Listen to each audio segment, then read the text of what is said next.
Paranormal Punches is part of the Podbelly Network. Go to podbelly.com for more great podcasts. Hey, y'all. This is Frank the Bigfoot, and you're listening to the Paranormal Punchers.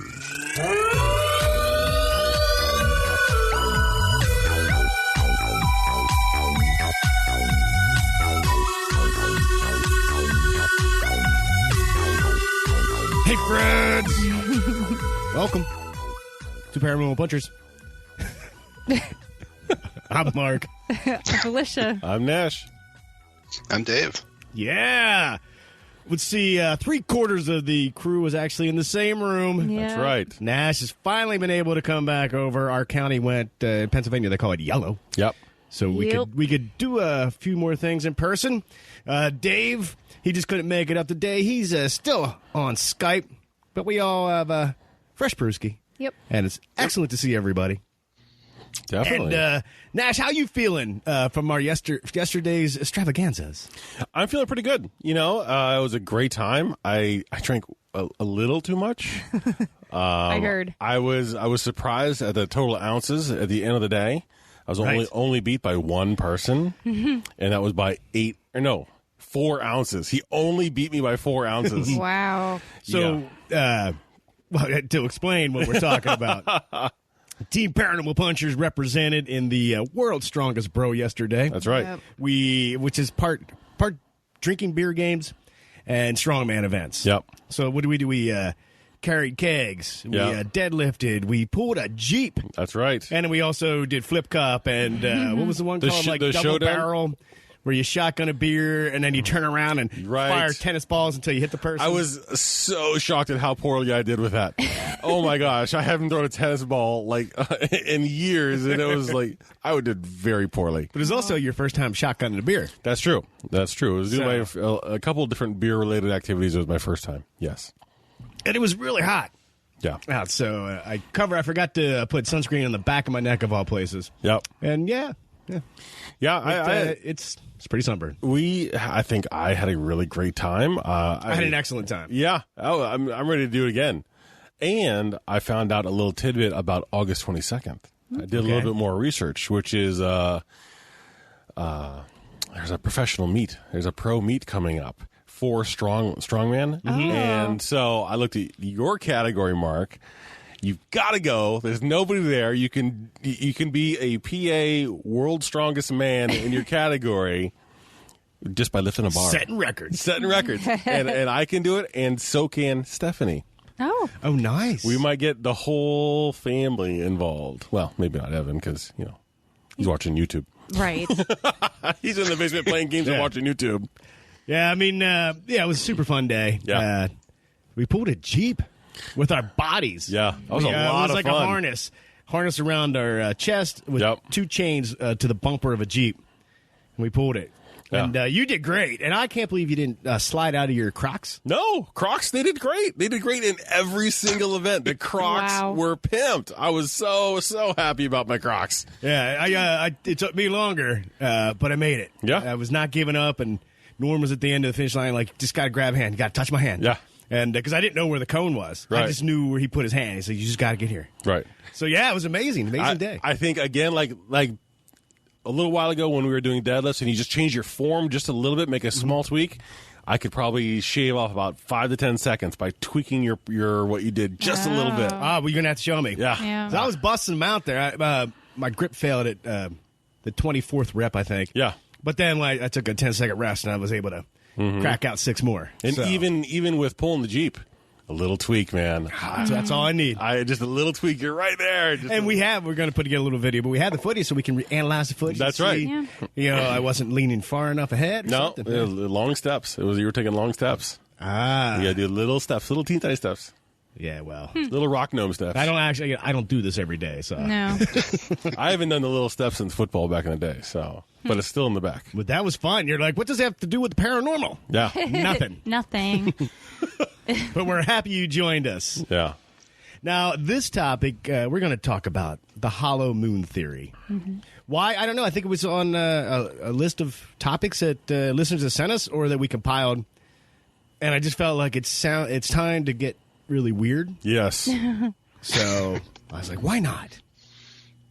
And, of course, we got some listener feedback. We got 2 listener stories for the second half of the show. And, of course, who knows what else will happen? You never know. I have no idea. The train has many tracks it can drive off of. Dave, you couldn't make it up, David. How you doing? Just make sure you're all right, my friend. Yeah, I'm here. All right. Yeah. The resounding yes. And I hope everybody that's listening is all right, too. Yeah. Definitely. So, without further ado, let's get this episode rocking. There's nothing else I wanted to bring up in the beginning, right? I have a shout out for a little bit later. Oh, you can do it now. You can save it. I'll save it for later. Okay. Sounds special. Yeah.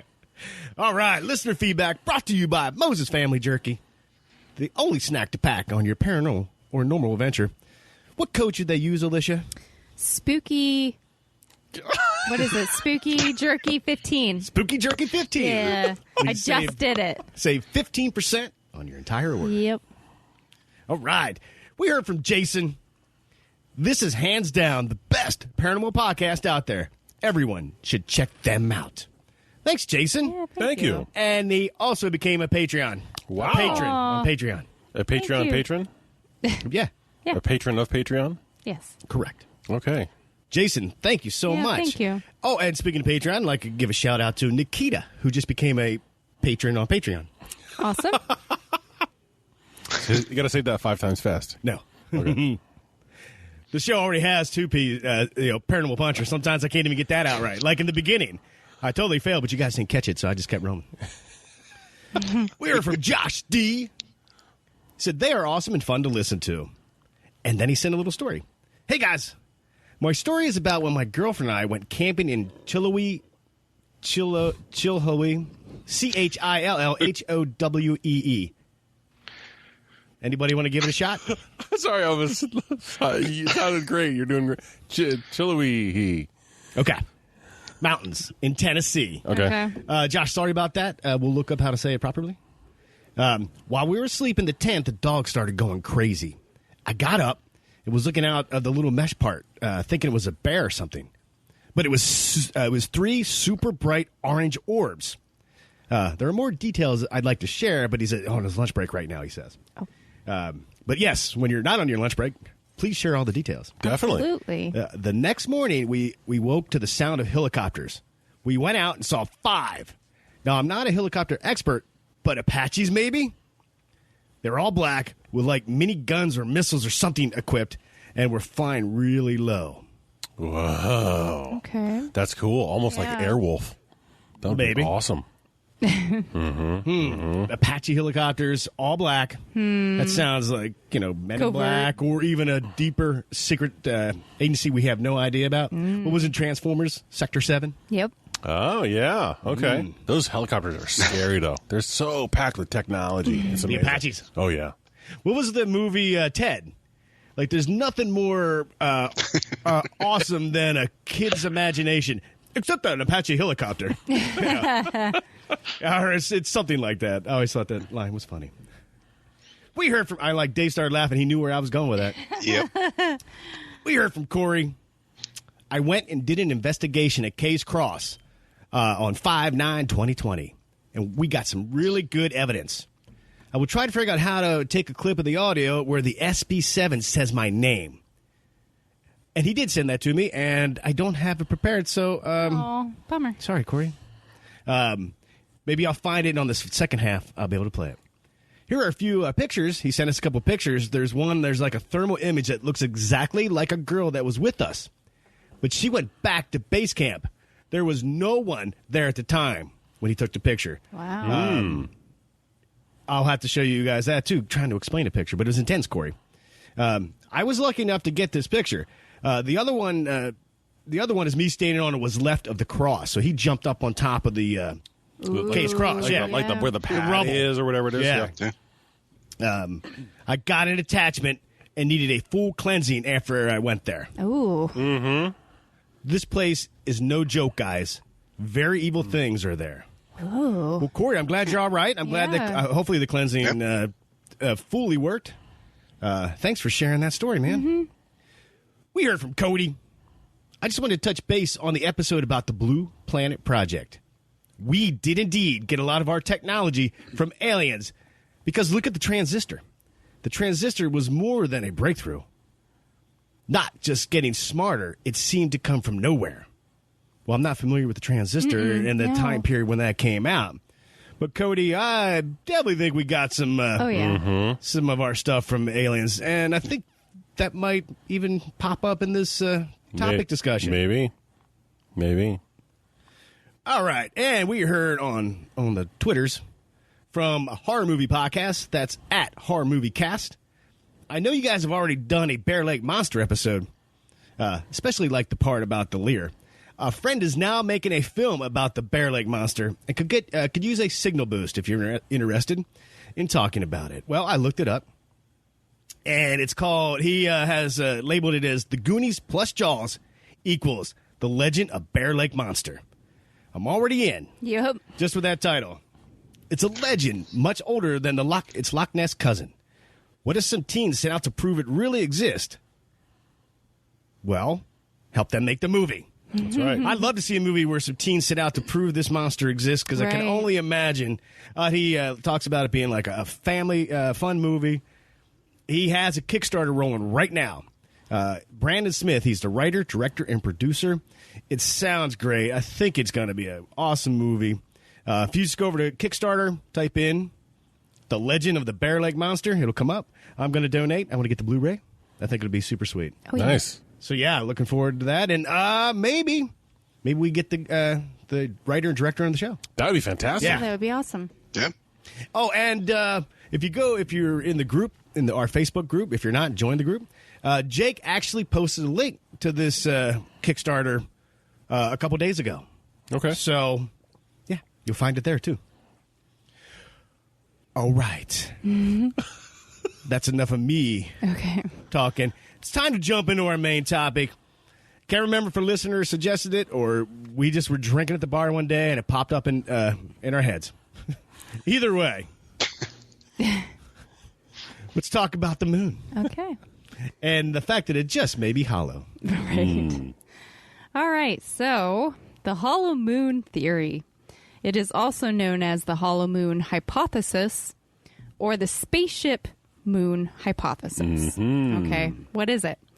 The hollow moon theory suggests that the Earth's moon is completely hollow, and possibly it is the base of operations for an alien civilization. Witness. The idea of a hollow moon has existed, and hollow Earth as well. It's existed for centuries. And it has been a key component in several works of fiction. There was one, I have never heard of this book, but it was back in 1741. There was a novel by Ludwig Holberg called Niels Kim's Underground Travels. Obviously, that was one about the hollow Earth. And then also, we know about H.G. Wells. His 1901 book was The First Men in the Moon. So he was theorizing. With stop-mo animation by the one and only Ray Harryhausen. Ooh, there was a movie too. What? Yeah, we own it. It's right over there in that shelf. Oh, is it? Is that the one where the rocket goes up and hits the moon in the eyeball? No, but this is where they go up in this weird rocket ship, like all the people inside the rocket ship, I guess the astronauts you call them, they're just like in this, their seats are just like hammocks. They're like the mesh of a hammock. Okay. And they just sit in. It kind of keeps them stable as they fly. It's super fun. I love it. Nice. All right. So the favored official scientific explanation is that the moon is not hollow. And that it broke off from the Earth's crust after it was struck by a massive object about the size of Mars. And so that piece of Earth, it remained in our orbit and kind of formed the moon. That's the official scientific explanation as to where the moon came from. Many pseudoscientists and conspiracy theorists have held on to the claim that the moon's existence and relationship with Earth defies physics, calling it an artificially created object. Mm-hmm. And there's a lot of things that could possibly... it could support that idea, that it's the fact that the moon is actually older than Earth. So, like, it couldn't have been part of Earth that broke off. You know what I mean? Mm-hmm. Okay. Mm-hmm. So that's kind of interesting. There's a bunch of other ones, which I'm sure I'll get to in my notes. But without the moon orbiting precisely where it is possible that life on Earth wouldn't exist, or at least wouldn't have evolved to the point that it has. In fact, it is estimated that less than 10% of all planets in our solar system, like Earth-like ones, or in the universe, have an Earth-to-moon ratio like ours, which provides the stability that is necessary to maintain a climate that can harbor life. That was a lot of science, so I'm sorry. But many conspiracy theorists, they believe that the moon could be a hollow satellite, kind of like the Death Star from Star Wars. Yeah. Without the giant laser. Yes. No giant laser that we know of. Which is too bad. What do you think think's on the dark side of the moon? Exactly. I will get to the dark side of the moon. Yeah. It may even be a starship of some kind parked in orbit by an alien race thousands of years ago, or even longer than that. David Icke, or is it Icke? Icke. Is it E-I-K-E? I-C-K-E. K-E, yeah. Which we have talked about he always talks about reptilian overlords. Yep. He has also mentioned that this is one of his beliefs as well, that the moon is hollow. Does he believe that the reptilian overlords, that's their satellite, their ship? I did not write it down, but I'm pretty sure that I had read some stuff about that online, that yes, he believes that it could be kind of like a base of operations for them as well. But there's also, isn't there the belief that they're in Hollow Earth as well? So maybe there's two different, there could be two different. And why do they like hollow things? Well, I don't know. Dave? I don't think that it's that they like hollow things. They just like the crust. Yeah. Crispy crust is a good crust, thing. Okay. Just saying. So in 1970, there was two Soviet astronomers. They were studying the moon, and they theorized that it was likely a hollow moon put in place by a highly advanced extraterrestrial race. Their hypothesis relies heavily on the suggestion that large lunar craters, generally assumed to be formed from meteor impact, are too shallow and have flat or even convex bottoms. They hypothesized that... Are you laughing at the fact that I said bottoms? I know exactly what you're talking about. Okay. They hypothesized that small meteors... Oh, I hate that. I feel like you guys are laughing at me. No. It's all about moons and bottoms and having a convex bottom. Look, Nash is back in the studio. And as soon as you said complex bottoms, yeah, I'm thinking like, he kind of looked at me, and I was looking at him, and it just made me giggle. It's not Convex. Convex bottoms. Yes, Mark, not complex. It's not like Uranus. Anyway, they hypothesized that small meteors are making a cup-shaped depression in the rocky surface of the moon, while the larger meteors are drilling through a rocky layer and hitting an armored hull underneath. So they basically believe that the moon had like a protective layer, almost metallic, to protect from That's right. So like that. Giant asteroid isn't making a bigger dent than a small one because it's getting stopped. Yeah. Right, because by its steel or whatever, metal shell. Because a crater follows it's not an exact proportion, but depth to width for every single impact. Right. But to your point, for that to happen, for a convex or even just a stopping of it, there has to be something on the inside that stops it. Exactly. Right. So, is the moon a hollow satellite that was moved into position around the Earth for some apparently nefarious purpose, whether it be spying, human abductions, or just observation. Well, they're having a heck of a show this year. Right. Oh, Lord. Yeah, the stuff hit the fan, and then nobody goes outside for 3-4 months. Yep. They're like, what are they doing? I mean, no, they're probably sitting up there playing the SimCity version where they've gotten bored and now they're just hitting every disaster possible. Yep. Each month they're like, okay, what's next? All right. So I have a Zulu legend, which Zulu is a group of people in Africa. Mm-hmm. According to Zulu legend, our hollow moon was put in place by two brothers with scaly, fish-like skin. The legend tells of Wowane and Mapanku, who brought the moon to Earth after stealing it from a great fire dragon. They are said to have emptied out the egg-like satellite of its yolk, It's okay. I do it all the time. I know, placing it in orbit around the Earth. Prior to the planet was said to have been shrouded in a sheath of watery mist, which came raining down to Earth once the moon came into orbit.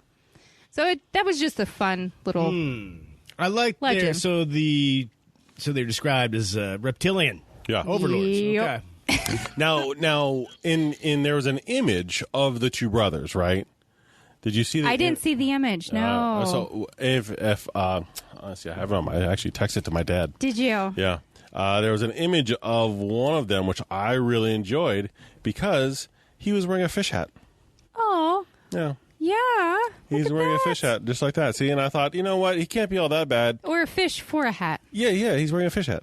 Okay. See, there's a difference. If he has a hat designed to look like a fish, he's not a bad guy. If he has a dead fish he gutted and slapped on top of his head, there's a difference. I agree. There is a difference, and this is it's a long time ago. He's carved into some stone. Mm-hmm. I don't know. Who knows what the style was back then? It's the difference between alignment or charisma. Right. I was just like, you know what? That's just not even a small fish hat. That's a pretty substantial. That's got to be like a sockeye or a walleye or a salmon or something like that, because that was a big old fish. And I think it must have weighed 10, 20 pounds. That's got to hurt his neck. I'm just saying, the fish hat might not be the way to go these days. This is that part of the show where somebody described us as where your brain cells are dying. Well, and he didn't wear it like a hat, like a cowboy hat or a baseball cap. He like gutted it from the gills going up and hollowed out the head and the brains and all that, and then put that on a hat, and then had the back of it like a giant tail, like a giant ponytail, a fish tail. That's a little weird. I wouldn't do it that way if it were me. Okay. All right, well. Yeah. All right. Wish. Yeah. So let me go over some of the evidence that that proves that there's a hollow moon, or at least proves for some people. Here's the title of my little paragraph here. The moon rang like a bell. Like a bell. Like a bell. Between 1972 and 1977, seismometers. Wow. Seismometers? Yes. Wow. I was having a hard time with that one. No, I made that up. Is that what you were trying to say? Seismometers, yes. Sweet. They were good job. They were installed on the moon by the Apollo missions. They recorded moonquakes, but when Apollo 12, they deliberately crashed the ascent stage of the lunar module onto the moon surface. It was claimed that the moon rang like a bell for an hour, leading to arguments that it must be hollow like a bell. And there have been quite a few other quakes, and like on Earth, our earthquakes, they last for a minute or two. You know what I mean? They're usually pretty short. Right. But on the moon, it lasts for hours. That was like a couple hours. Yeah, it's a pretty long process for it. Wasn't some of the scientific theories around that is in the Earth's mantle, there's also like crystallized water or whatever, or something that kind of helps. It kind of absorbs the impact. The shock waves or the seismographic. Right, because there's a water table where the moon doesn't have that to kind of. Yeah. So, I mean, there's... Dave? Yeah, Dave? Go to Dave. Any ideas, Dave? Dave's just drinking No. berries. Like, Yeah. So the water acts like an insulator. Yeah. So it has like the Earth itself has like an R value to. so it cuts down on the Yeah. the ringing. It doesn't- Correct. Yeah. And the composition of the moon being what it is, and I have some info. Do you? Yeah, on the tiniest tablet. You brought know. I brought my Wow. the world's smallest tablet. Yeah, well, with your notes on it. Yeah, I didn't need much. It's like what, 2 by 3? Yeah, it's just a little pocket thing. It's okay. And on the front of it, I have a couple 9 Inch Nails songs. Nice. Yeah, it was good. Good to work out to. So yeah. All right. So the next thing is the density of the moon. It's less dense than the Earth, and that advances the support for it to be hollow. The moon's mean density is 3.3 grams per cubic centimeter. Centimeter. Oh my God! What is my problem? You're Yeah, not it's, drinking is what it Why- is. I know I'm drinking water. I know that's the problem. Lord have mercy. Whereas the Earth's is 5.5. One explanation for this discrepancy is that the moon may have been formed by a giant impact which ejected some of the early Earth's upper crust, which we talked about. The Earth's upper mantle and crust are less dense than its core. So that kind of gives you the other side of like, well, here's the scientific possibility. But a lot of hollow moon theorists, they believe that because it's less dense than Earth, then obviously it's hollow. There you go. Yeah. The size of the moon. Many scientists agree that the size of the moon is one of the solar system's biggest anomalies.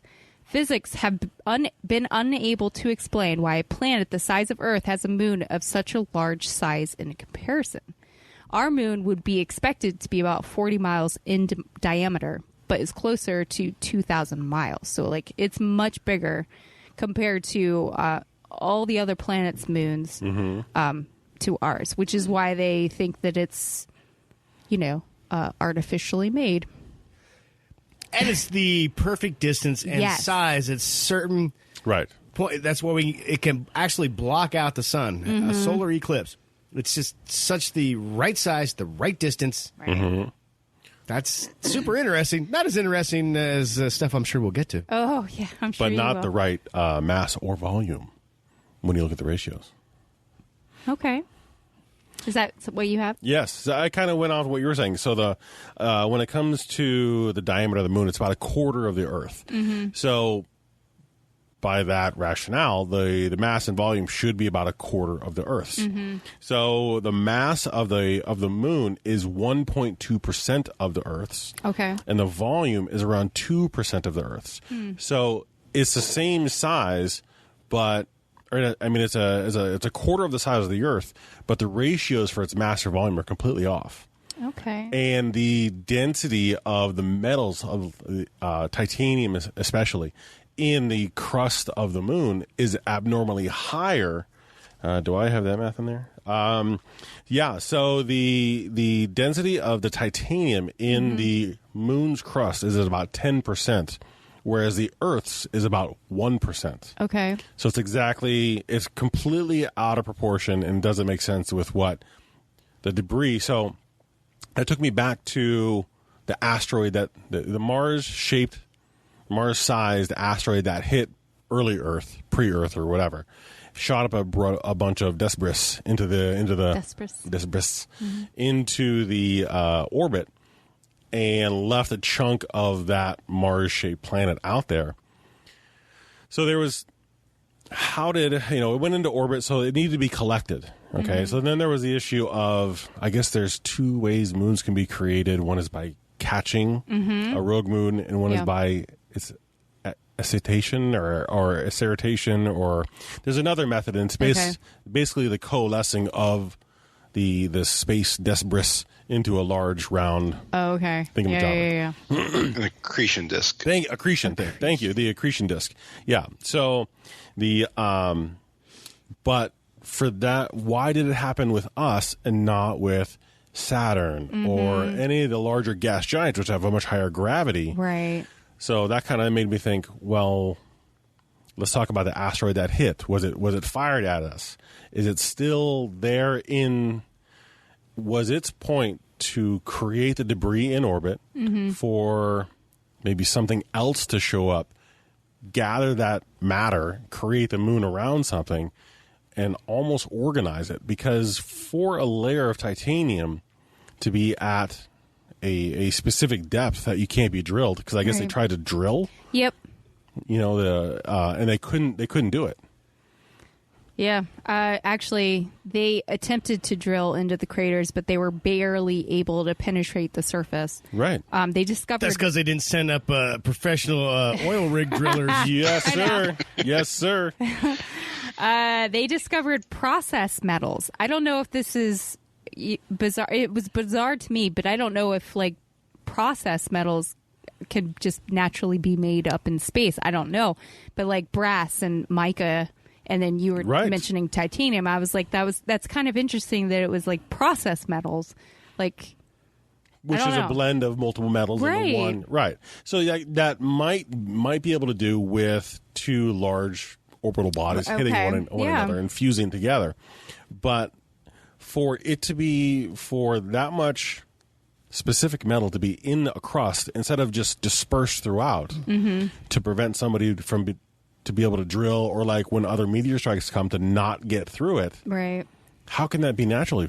That can't be naturally occurring. Right. I don't know. Now, the dark side of the moon has a whole different surface. Yeah. And I guess, did they say it's like kind of all white and has a lot of craters, but not like on the forward-facing side. So the scientists said that the backside of the Earth is the dark side of the moon is much. Yeah, backside of the moon is much. The moon's much thicker, much denser. Okay. Almost like another smaller moon collided in to it, forming a thicker backside. A badonk, one would say. Right. Yeah. Got a little junk in the trunk. Or if it is a ship of some sort, so they make the backside a little stronger, because that's going to take the brunt of... Keep going. We're so close. We're so close. Keep going. Oh, boy. Of the force of asteroids. Yep. Why it's in position over Earth. Oh, yeah. I've been waiting for this whole episode to do something like that. Thank you. All right. I don't have any more evidence. Do you guys have any more? Because I have some conspiracy theories. So I do want to point out real quick, just to make sure everybody's on the same page, that the dark side of the moon is only because from Earth we cannot see that side. Yeah. It receives full sunlight and everything. It's just that the moon is almost perfect geosynchronous, locked to the face that we see is the only thing that we see. And so the backside isn't. It's just from our perspective, it's a backside. Right. Yeah. Right. If you were on a different planet, it would be the front side. Yes. Yeah. Or if you're on the backside looking at it, it'd be the front side. Right. But you would get full sunlight. It's not like it's not actually dark. You get a full moon. You wouldn't get that from the backside. You wouldn't get any sunlight. It's from the dark backside. to us. It's dark to us, yes, but as it we can't circles see the it. Earth, it gets full sunlight. Yeah. We just never see it. Right. Correct. Okay. All right. So I really want to jump into a couple things that the Russian scientists Mikhail Vasin and Alexander Sherbakov SHCHERBAKOV. Sherbakov. Thank you. Nice. You know what's funny is I saw those names and I decided to delete the names, and I just said two Russian scientists because I was like, there's no way I'm going to be able to say it.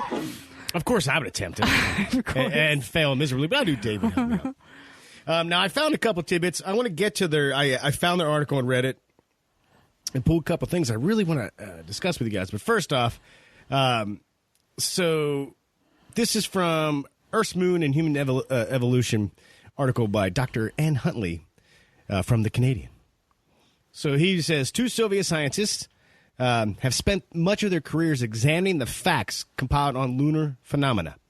Their conclusion is that the moon is artificial, possibly a hollowed-out planet, and that it was steered from a distant region of the galaxy into a circular orbit around their planet. Hence the extraordinary mystery of the rock and moon dust age variations. They claim that intellectual life has existed in the moon for eons. Ooh. Preach on. What I really, really, in this paragraph hit me was, and that it was steered from some distant region. That's what I actually have something very similar to that. And my little thing, was it purposefully shot at the Earth or steered toward the Earth? Was it made to come to us to do this so that it could create this vessel for inhabitation? Well, and that was my whole my thought process. I was like, what if it was steered here to make life? Right. So like we are now here because And are we an experiment? In their actual paper that they wrote, the two Russian scientists, that we can't say their names properly, they have a Noah's Ark theory. Oh, yeah. Okay. Which made me start to think about Battlestar Galactica. Ooh, Like them all trying to find a place to colonize after the destruction of their home. So what if it found the right, or it could terraform Earth, parked it out there, emptied, once the Earth was ready, if they terraformed it, or if it was perfect, Right. and transport everybody down. We are now Like the byproduct? ancestors of whoever came here in the moon. Oh. The moon continue orbit. Maybe it's empty now. Maybe no one lives, or maybe they left a few scientists behind, or other people just to monitor. I don't know. Anyway, that whole Noah's Ark and the traveling of a race that came to this planet to inhabit really struck me like super science fiction. But it like, oh my God. But I love it. What if? Yeah. Because there really haven't been much in the way of explanations for the leap of the evolutionary leap, other than because wasn't Lucy the first, not Cro-Magnon, but was the missing link? Wasn't she the missing link found in Africa? Was Lucy? But they never really figured out how we made the transition from more ape-like to actually standing upright. Right. And that one. So what if there was some tampering? I don't think Lucy was actually the missing link. I think Lucy was just a very well preserved early human specimen. Gotcha. That was, but I think they're still looking for that missing link. That's what I was. I wasn't remembering correctly if it was. And I said she was ancestors of. I meant descendants of. That race. Right. Of Yeah. course.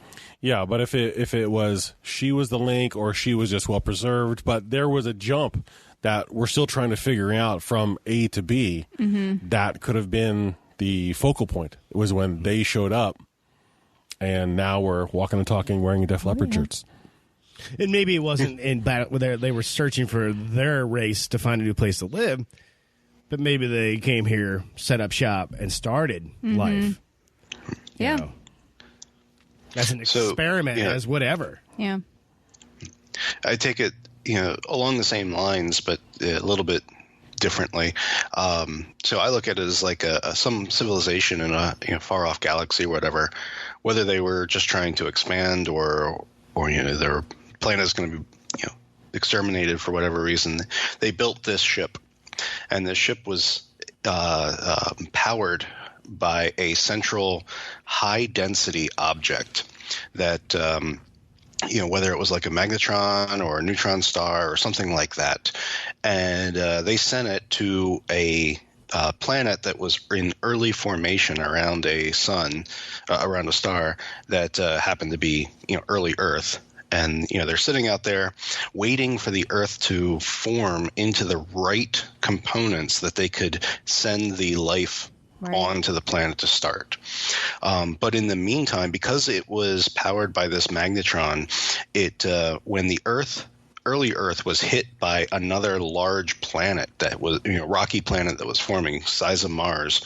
It actually probably wouldn't be that size with this, but it hit that and it sent that crust up. But that crust was full of iron, Right. and that iron was attracted to the magnetic energy of the magnetron, forming a rocky surface around this metal ship. Ooh. Okay. Which caused the metal titanium to be underneath, but yet the rocky surface is now what we see, and it's at exactly that right point to go around the Earth and at the right orbit. And then at what time it sent the initial life pods down to Earth, and that's where life formed. But then it's all automatic. There's not beings on the moon sitting there continuously watching us or interacting with us. It was simply, as they said, an arc that sent those life pods. Maybe also remotely controlled? Is that what? Possibly remote controlled or just even computer controlled. It was waiting, it was constantly monitoring for the right, the specific metrics of the Earth to get there, the right atmosphere, the right temperature, the right, all that stuff. And when it saw that the Earth was ready, it shot that in. It just happened to have that mishap of the Earth getting hit by another object, which caused it to form this crust around it. Okay. I like that. I always thought that the ship was powered by rock and roll. Yeah, I was holding back trying to... Was it there? Were you there with it? Oh, nice. Okay. Yeah. I'm glad you said it first. Yeah. They built this ship on rock and roll. All right, so I'm going to go over some of the conspiracy theories that I came across. I think we just did a couple of them. Yeah, we did. But there's a couple we haven't talked about. So Celine Dion. Yeah. No. What? We're not doing Celine Dion. No. So there are amateur astronomers who claim, after having watched the moon and photographed it daily, that there are man-made type structures on the moon which change, appear, and disappear over the course of months. So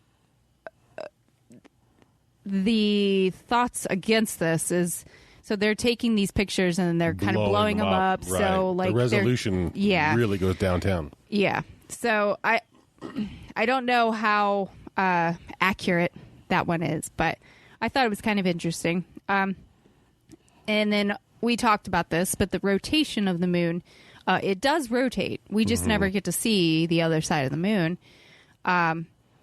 So there are people that talk about, is that where the entrance, like, the door is on the backside? I'm just going to leave it out there. I'm really just going to leave it out there. I saw your face. And it's only an exit. But anyway, is that the way aliens have been coming and going without anyone seeing, like flying their ships down to us? Yeah, I imagine it wouldn't be very difficult to obscure you can. I know. From our point of view, at times you can obscure the sun. Mm-hmm. Yeah. Right. Yeah, this is from Dr. Huntley's paper from the Canadian. In 1968, as Apollo 8 moved into orbit around the moon, the astronauts spotted a colossal extraterrestrial object, which then had disappeared on the next orbit. Photographs were taken, of course, but not released to the public. On another occasion, when the lunar excursion model was down to 45 miles from the moon's surface, astronauts witnessed a UFO suddenly rise from a crater and rapidly disappear. In 1969, Buzz Aldrin was checking the lunar surface from orbit when two UFOs appeared, moved towards the Apollo rocket, hovered nearby. Then, to Aldrin's utter astonishment, the UFOs joined to form one entity. Ooh. Oh. Now, I kind of was fascinated where he said, looks like a UFO was coming up out of a crater. Mm-hmm. And then went down, because I'm assuming the UFO was like, oh shit, there's there's the Americans again. Let's go back down. They did see us, right? Like a whack-a-mole? Yeah. No, just like, oh dang. Did they see us? Nah. Oh man. Damn it. He was out there. So the two ships came up and kind of Voltron together. And, yeah. Okay.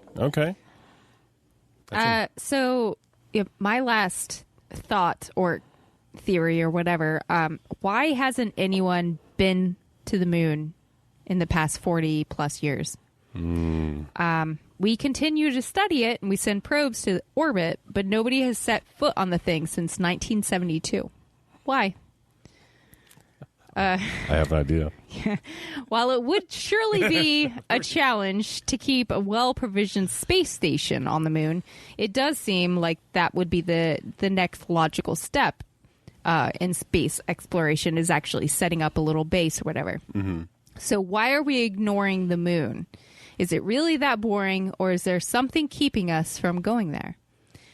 Is there really... Oh, wait. Sorry. If there really is an alien civilization within the moon, we can only imagine their irritation when NASA astronauts started ringing their home like a bell and running around on the surface. Perhaps we were given a warning, or more precisely, the major governments of the world were given a warning. To avoid hysteria, they've hidden the truth from the general pop. But the message is clear. You've seen all you need to see of the moon. Move along. Yeah. Now, see, that I take as we landed, we realized what we were up against, and it was like one of the old 8-bit role-playing games. We were in an area we weren't supposed to be in yet, so we've come back. We've been leveling up. We've been grinding out experience points so that now we're ready to go back and kick some alien butt. Yeah, and I've heard that theory, too, that we were told to stay out. Right. Yeah. So we send probes. Like, from the distance, they look at what's going on, but nobody's set foot on the planet, or the moon since then. So. Now, there was some documents that came out. I forget when it released. I'll try to look it up, but I'll probably forget and never do it. But it's called Project Horizon. And there was blueprints and documents on how that the government was like trying to build habitat on moon. This was like back in the 60s, I think. Okay. When it came out. I'll try to find it. So don't quote me on any of it. But wasn't that? But we were just watching some YouTube stuff. Yeah. And Project Horizon, I think it is. Yeah. Wasn't it the basis for the biodome that they built out in With Pauly Shore? Well, there's actually biodomes out in Arizona. Oh. So, I mean, they actually built them, but that wasn't it for the whole purpose of doing a test drive to see about putting colonization on the moon? Thing is, there's supposedly photos that have been classified that shows that they did it. Oh. Ah, cool. Well, I do have a theory as to why we haven't been able to probe the moon. Okay. Because we've never taken the... I need to get a beer for this one. Yeah. We've never taken the advice given to us from... The people who are sending the probes have never taken the advice from the UFOs who visit Earth. Because you never probe from the front side. Oh, God. I'm just saying. Okay. They're pros at it. They probe from the other end. Oh, boy. That's how they get us. It's cows and probes, man. I knew I needed a beer for this. I've been waiting a long time. The delivery was a little rough, but I got there. So, Right? Uh-huh. and just throwing this out there, also just watching some YouTube videos and whatnot. There's supposed to be alien wreckage on the dark side of the moon. Oh, yeah. Anybody come across any of that? I didn't, but I didn't either, but that YouTube that we were watching this morning, that newfangled thing on the internet. on the internet. They were talking about it. I firmly believe there's all kinds of stuff on that dark side of the moon. We just don't ever see it. Yeah, I That's think it. that they were theorizing that there might have been like an ancient alien war. So there's a lot of ships that are on the other side of the moon that we can't see that, So with that Project Horizon, they theorized that we did do it. So in the 80s, you had Ronald Reagan and you had Space Wars. Not Space Wars. Yeah, I think Space it Wars. was Space I was Wars. getting confused because we were just watching I know. Space Force with Steve Carell on Netflix, which is a lot of fun. Yeah. Not as funny as I thought it would be with Steve Carell, but actually it's pretty enjoyable. So check it out if you have Netflix. That was just one more way that we were building a base on Mars to protect us. What the next great threat would be invasion from outer space. But they're already here, so True. Or we are. That's right. That's exactly right. So you're saying the plot of the second Transformers movie is real? Yep. Yes. Yep. Okay. Now, correct me if I'm wrong, but hold on here. Now, this has nothing to do. Well, I agree with you, Dave. But when the lunar capsule goes around the moon, is the dark side of the moon the non-com side of? Is that where you cannot communicate with the capsule as it goes around until it hits the daylight side once again? I don't know. Well, this is the lesson from Independence Day. Yeah. That you can't go in a straight line. You need to have... Yeah. That's what I mean. But you need to be able to... and that's the spot where they go dark, is the dark side of the moon. Yeah. And, okay, that was just my thinking, I don't know. I just think, well, I'm just envisioning you're an astronaut and you're flying at a zillion miles per hour around the moon, and you get to the dark side and you want to report these things, but because you're in a capsule flying a zillion miles an hour around the corner of a moon, everything is kind of a need to know as it's happening, and as it's happening, already passed. So when you get to the light side of the moon, you're already figuring your reentry back into Earth's orbit, how to get there. You're past all the things that you see. So that, I don't know. Or they have a giant, what are the things called from Men in Black? The neuralizers. Oh, yeah. So that as you're passing, you can't send information about it, and then the neuralizer goes off and you forget everything about it. Yeah, it's like going through a car wash. Yeah. Well, on that note, why don't we take a break, give everybody a chance to wash their brain out from all that, and we'll be right back. Hey, Mark, we're almost out of Moses Family Jerky Snack Sticks. That's because you keep eating them. Paranormal Punchers, you must listen to me. We are you from 10 days in the future. Wait, in 10 days we get to time travel? Just listen! In 10 days, you run out of snack sticks. This sends Nash on a rampage, setting off a chain reaction, leading to the end of the world. Me? I destroy the world? There's no time to explain. Just order snack sticks now. They have 3 great flavors. Original, spicy, and teriyaki. The portal is closing. We have to go. Order snack sticks. Save the world. Is anyone curious how we learn to time travel in 10 days? There's no time for that right now, Dave. Right. We need to hit the road and stockpile snack sticks. Roads? Where we're going, we don't need roads. Go to mfjerky.com and use promo code SpookyJerky15 to save 15% off your entire order. Moses Family Jerky Snack Sticks. The best snack to pack on your paranormal or normal adventure.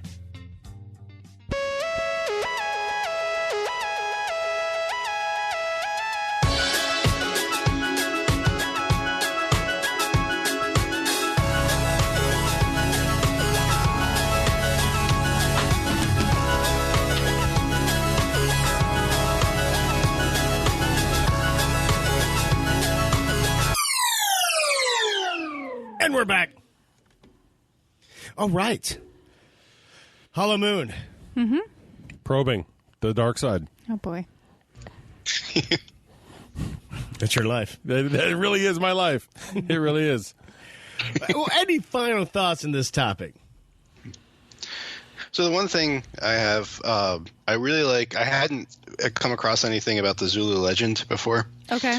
So I was, really interested to hear that. But taking that and extrapolating out on that, what if the yolk that they were, scraping out was vibranium?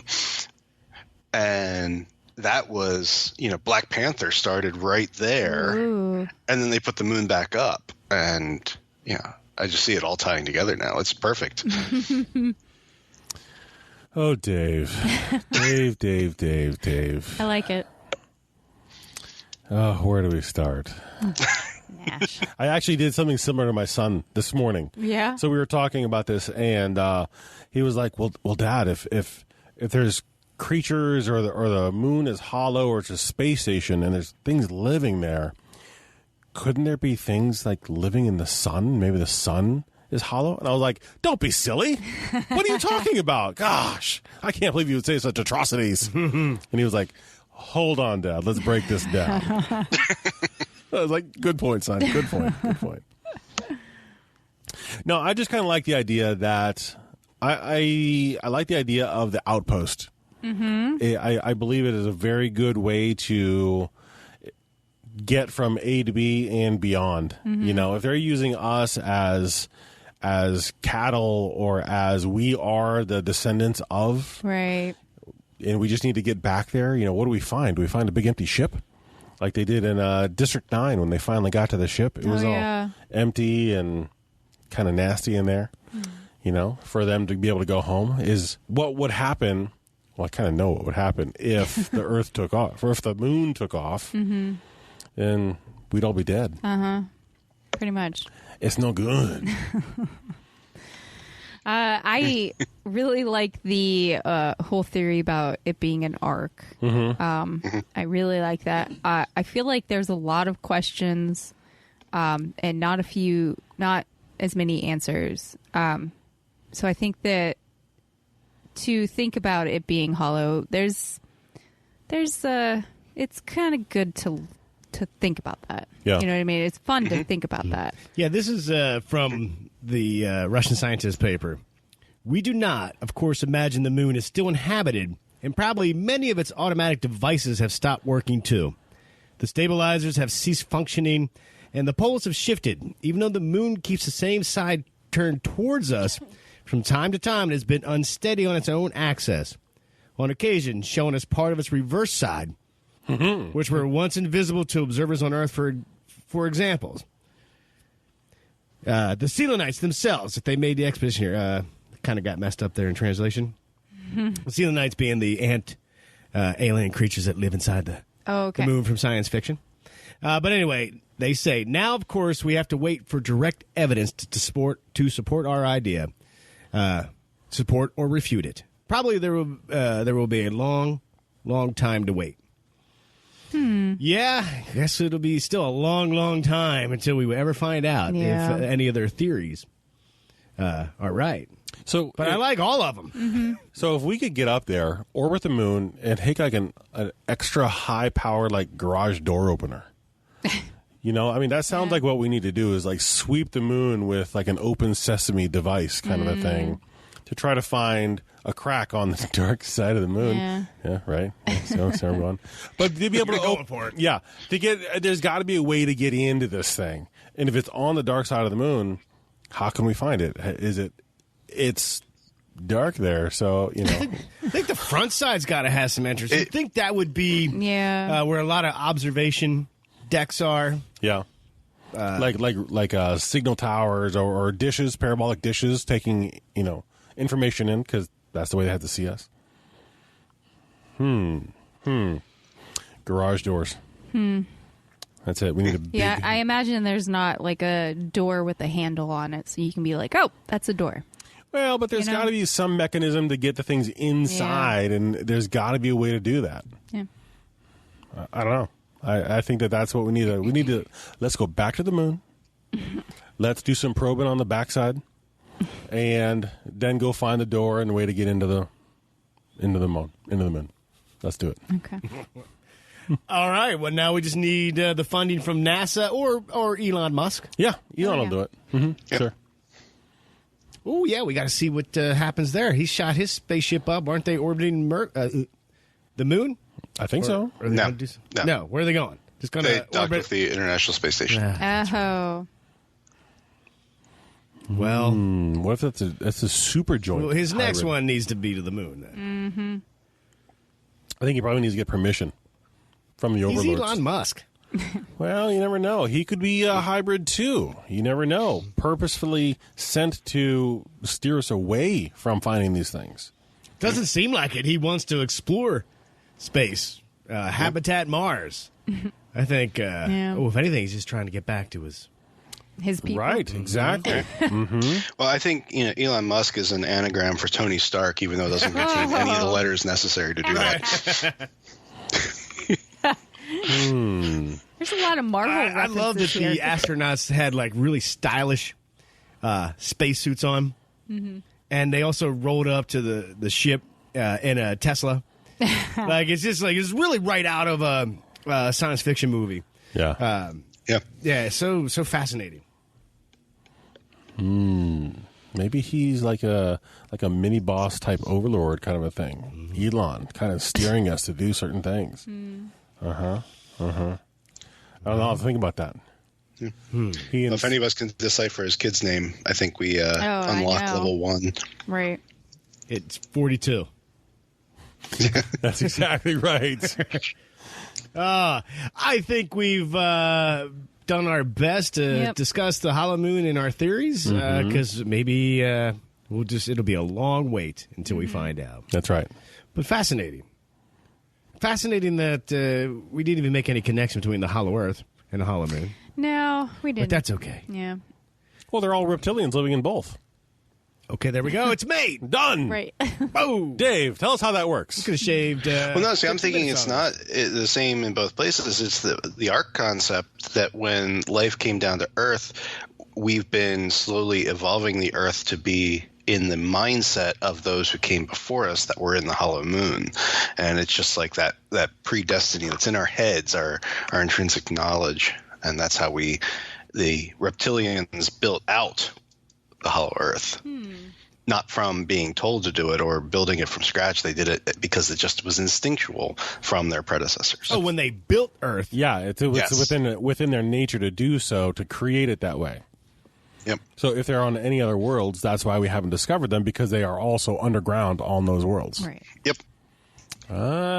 See, from the historical text that Dave secretly stole and brought above ground to share with us all. The sacred texts. The sacred text. Well, obviously you want real information. Well, not real, but more information. You know where to go. It's called the internet. I found this book sounds really interesting to me. For the Moon is Hollow and Aliens Rule the Sky by Rob Shelsky. Now, I like the intro to the book. This is from Amazon. Is there a no trespassing sign on the moon? Have we been warned away from there by an alien intelligence? Is the moon hiding a hollow core? One with an alien civilization? Do aliens take to hollowed out worlds out of very real fear? If anyone did not believe our moon might be hollow, it was UFO investigator and author Rob Shelsky. However, after researching the facts, the author did something that he rarely does. He made a complete about-face on his views regarding the hollow moon theory. Sounded interesting. Some of the reviews are saying it was a pretty good read. I haven't purchased it myself, but I'm thinking about it after our discussion today. And a little bit different, if you're still searching for Hollow Moon Theory, you could always just get the beer, Hollow Moon Theory by Odd Logic Brewing Company. It's a wheat beer. Wheat beer. Wit beer. A wit. I know somebody who might enjoy it, also of that same name. Yeah. Shout out to Wit. Shout out. Yeah. And, of course, we came up earlier in discussion. You can check out The First Men in the Moon, based on the book by H.G. Wells. It's a 1964 film with stop-motion animation by the awesome Ray Harryhausen. And I might make you watch it later, because now I kind of want to watch it. It's definitely campy, but it's fun, and if you appreciate stop-motion, well, you'll love it. Okay. Sounds like a good watch. Sounds like a good couple beers and a watch. Yeah. Gotcha. And Space Force. Check that out. Yeah. On Netflix. On Netflix. Netflix, call us. You can sponsor us. That's cool. We'd appreciate it. All right. Moving on. We have a couple listener stories here. We're going to kick things off with a story from Jules Lish. Okay. Hey, Pea Punchers. Sorry, I am just now getting back to you guys. I actually just heard the episode where you mentioned my comment. My reaction was kind of funny because I was in my own world just working when I thought I heard you guys say my name. I had to rewind and listen again, and it made me extremely smiley. I would absolutely be down for happy hour with you guys. Just let me know. I have many other paranormal experiences I would love to share that are way too long to type out. As far as my Winchester Mansion experience, it's really weird. I was 15 when my foster mom took me on a trip to California. We went all over the place, including Alcatraz, which is also one of my other stories. We went on a tour of the mansion. It was beautiful and bizarre at the same time. We were walking through, and it's a very confusing place, as you could imagine. And we were walking around the corner, and through this little hall that led around to another part of the house. It's really hard to explain it via text, so bear with me. Well, as we turned into that little tiny hallway that wrapped around to another room, there was this glass looking into the room that we were going to be walking by. It was kind of like the frosted glass, where you couldn't completely see in the other room. I swear, when we walked by that window, I saw someone press their hand up to the window. So this made me walk even faster to see who was on the other side. When I turned the corner, I was completely freaked out because they had that room completely roped off. You just get to walk by the ropes and look at the room and not actually walk inside. I told my foster mom, but she didn't believe me, of course, because to her, I was just a 15-year-old with an overactive imagination. To this day, though, I stick by what I say because I know what I saw. Thanks for reading. Can't wait to catch up and talk about some creepy paranormal stuff. If it's not weird, it's not worth checking out. Hashtag pudding skin. Boom. What's up? Thanks, Jules. Yeah, that's weird. I mean, I one day would love to go see the Winchester Mansion. Mm-hmm. Yeah. And definitely would love to hear about your Alcatraz experience. Mm-hmm. And anything else, so feel free to send your stories whenever you want. Yep. Thanks, Jules. Really appreciate that. Yeah, I mean, if the same thing happened when you try to explain to somebody, like, no, there was you clearly saw a hand, come around, there's nothing there. It'd be hard for other people that didn't see it to even like, what? Nah, it's not possible. Right. But yeah. I imagine it would look like the Kate Winslet in Titanic. You know, because the window was all steamy and opaque, and it was hard to see through. Then you see that hand. That's what I envision it like, you know? I just assumed because he mentioned Titanic, yeah, he's going to bring Celine Dion back into it. I did not. No, I was thinking about a hand on frosted glass. But we could talk about her. And Nicole Kidman. And we heard from Will. Will says, hey, guys. It's Will again. Now, he started off his letter and mentioned that his dad actually has COVID-19. But he is doing better. But that also made Will had to quarantine himself for 2 weeks, too, because of it. So now since I'm quarantined, before I continue to read, Will, I hope your dad's okay. I hope you're okay. Yeah, definitely. Now, since I'm quarantined, I've been extremely bored. And so I've started just to go out around 11 at night, just play a little music and listen to nature and stargaze. I live on a massive farm, and our house is surrounded by a 400-acre field. Oh, my gosh. So I've been taking a chair out to the edge of it where the yard meets the field. As I'm writing this email, my experience happened about 10 minutes ago. So he must have saw this quickly and just started typing the email. I was just sitting there listening to Free Fallin' by Tom Petty. And all of a sudden, this bright white orb of light appears. It was a large ball of white light. It seemed to have this weird tail thing, kind of like it was leaving a small trail behind it, but not a trail that stayed after it left. I know what you mean. Kind of like when you do the light experiments and you move it, and then the light slowly fades behind it. Yeah. It was just above the tree line, probably about a mile and a half away at the bottom of the field. It seemed to fly above the tree line for a few seconds and traveled about a half a mile. Then I thought it disappeared. But it had flown behind the trees, and I saw it through some trees. And then a few seconds later, another mile or so, it either flew out of sight or just disappeared. I know I shared my sightings with y'all, but this one was unlike any other experience I've had. Usually, I just say a light in the sky that moves, then disappears. This whole experience happened in a matter of probably 5 to 10 seconds. And I don't know how large it was. I wish I could say, but it happened so fast, and it was kind of so far away, I just couldn't tell. But it was definitely large for me to be able to see it from where I was. So that's my experience. What do you guys think? First off, thanks, Will. Oh, thank you. Hope you get better and you get through the quarantine. Will has shared several, he tends to see some strange lights going on out there in his farm in Missouri. Yeah. But it's just thinking early on, what was that? Who told us about that story with the three lights? I'm going back through my notes. Josh. he saw those 3 super bright lights. Right. Mm-hmm. I feel like Will has told us before about multiple lights. Yeah. And this one leaving like kind of a trail behind it. I don't know. Interesting. I mean, Yeah. I wish I could see. Maybe I got to sit on the edge of a field in Missouri. Well, we probably have to. Yeah, we have to sit outside and kind of look at the sky, which.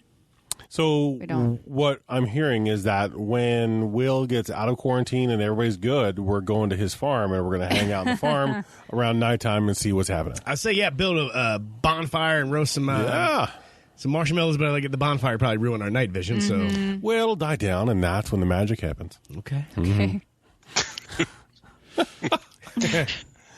Hey, if you want to share your paranormal story with us, hit us up, paranormalpunchers.com. You find all the ways to connect with us. We love to hear from you. We appreciate you sharing your stories. And let's see, anything else? Oh, Nash, yes. I do. Shout out. I do have a shout out. I want to give a massive, huge, just as much as I can. Thank you. My wife and I had a few questions on some topics, so we reached out to Rhonda. Yes. Oh. And had a very nice conversation with Rhonda on a few different topics about pets and just some things that we had on the top of our minds that we need to discuss. Rhonda, for lack of a better phrase, you the man. Thank you so much. And That's awesome. Yeah. If anybody has any questions, you're the best, Rhonda. She is the best. Call her, send her an email, whatever. Thank you. Now you're going to try to communicate with your cat? Well, there's a few things that are happening. So, there are things in the works. Yeah, he's one of them. Yeah. I mean, it's probably easier than you think. Like, pop a couple mushrooms, sit there and stare at it. And wait for him to talk back. Yeah. Give it about 45 minutes. Yeah, so thank you very much, Rhonda. You're the best. The official psychic medium. That's right. Paranormal Punchers. That's right. That's awesome. Dave, you got any shout-outs, bro? Not today. That's code. That's right. He just sent a message to Hollow Earth. That's exactly right. Yep. Not today. That's what he's holding Not a bay. today. I know what that means. What's Hollow Earth unleashing on the Earth for June? In our We have group, nothing to do apparently, with it's this. I was going to say that's the We're hollow like moon. too freaked out to even try anything right now. Lish, any shout-outs? No, I don't. Sorry. It's okay. I can't think of anything. Yeah. Mark, you have any shout-outs? Yeah. You know what? To everybody that was involved yesterday, Norman, Ryan, thank you guys for putting on that awesome event. Definitely. For all the beers that we didn't pay for. And for the coaching, the weightlifting coaching, for supporting us, for giving us motivation, for cheering us on yesterday. It's pretty amazing. And we got to meet wrestler Matt Turner from upstate Pennsylvania. And we might get Matt on an episode. He's a nerd like me. He is a super comic, man. He loves the comics. That's great. So, yeah, that was super fun. And, of course, a shout-out to everybody that listens to the show. You're awesome. I hope you're doing well. And stay safe. Email us if you want to talk about anything. Take care, everybody. You rock. And don't forget, if it's not weird, It's not worth checking out.